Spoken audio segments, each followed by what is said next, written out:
o Gabigol sai do Flamengo, né? Aquela final, campeão da Copa do Brasil, né? Que teve aquele último momento fazendo aquela os dois entrevista gols, né? dele, né? Dizendo que, pô, tô indo embora e tal. Assim, já não era titular absoluto no Flamengo, mas jogou a final, fez gols. Né?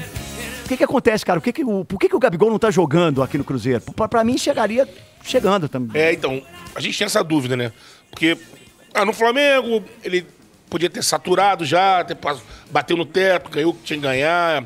E teve algumas rixas, né, com a diretoria. Uns extra-campos. Então, assim, aí, pô, vai procurar novos ares. Porque o Gabigol tem idade, né? Idade. 28 apenas. Exatamente.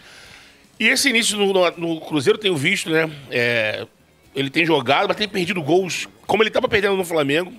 Gols, assim, às vezes, sem goleiro. E continuo vendo o Gabigol com uma sinueta, assim, não das mais atléticas, né? Pois é, Então, assim, eu acho que é uma situação que só o Gabigol pode resolver, é uma questão dele. Porque eu imagino, eu olho de fora, lá do Rio, mas o Cruzeiro dá dá tudo que ele precisa. Me parece que deu o contrato que ele queria. Ele chegou com toda a pompa, que ele gosta de ser tratado como uma estrela e tal. Tá faltando agora ele entregar no campo. Acho que o Gabigol ele tem que fazer um meia-culpa. Lá no Rio, muita gente chegou nessa conclusão que o Gabigol faltava ele fazer um meia-culpa. Teve culpa da diretoria? Teve, mas também teve dele.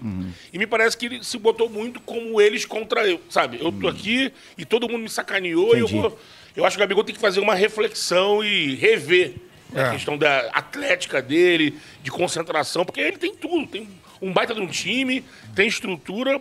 Ele tem que fazer uma revolução interna nele, assim. Ser mais focado, não sei. Mudar alguma coisa fora de campo que ele tá fazendo. Eu acho assim, o Gabigol é o jogador no Brasil mais complexo de ser analisado. Eu sempre falo isso. É complicado. Por que ele é complexo de ser analisado? Porque assim, ele pra mim é o segundo maior ídolo da história do Flamengo. Pra mim. Ele construiu isso. Tem muita gente que fala, pô, Leandro, Júnior, tudo mais. Pra mim ele é o segundo maior ídolo da história do Flamengo.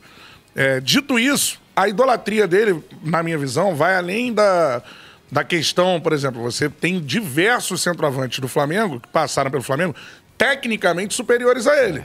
Por exemplo, o Adriano é muito mais jogador que o Gabigol, o Romário é muito mais jogador que o Gabigol, e por aí vai, né? Tem diversos aqui, já ficar citando aqui. Os casos não ganharam o que o Gabigol ganhou, né? Isso. E não foram decisivos, né? Porque os títulos grandes que o Gabigol ganhou, pô, ninguém... Duas Libertadores. Então, assim, mas quando a gente analisa... que perdeu, ele fez o gol também. Você analisa um jogador que ele não é uma sumida, ele não entra na lista dos 10 maiores centroavantes da história do futebol brasileiro, tecnicamente. Por exemplo, o Fred é muito mais centroavante que ele, por exemplo. Tô pensando aqui. Mas só que idolatria envolve muito mais do que técnica. Ídolo né? é outra parada. E ele é muito decisivo. Então, acho que a questão dele ser tão decisivo, ela supera a capacidade técnica dele. É isso que eu acredito. E assim, você observando ele em campo, eu acho que o time, a engrenagem, tem que funcionar pra ele jogar por conta dessa questão técnica. Se a engrenagem também, né? Não tiver... Tem a questão da personalidade... Baixa a bolinha também, né? Foi o que o Betão falou, né, cara? Ele chegou e falou assim...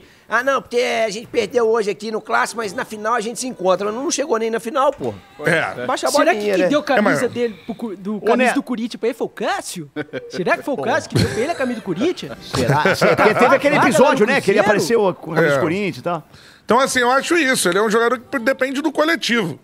O coletivo tem que funcionar bem e ele estar bem para aproveitar as oportunidades. Então, assim, não é um jogador assim... O craque, você vai chegar a contratar um cracaço da bola... De repente o cara, coloca o time nos ombros e leva, né? Ele não é esse cara, não. Se o time não funcionar e funcionar para a forma que ele joga... E ele vai ser a peça que vai decidir, né? Isso. Aí eu acho que não rola. Ele não é o jogador para mudar o time de patamar.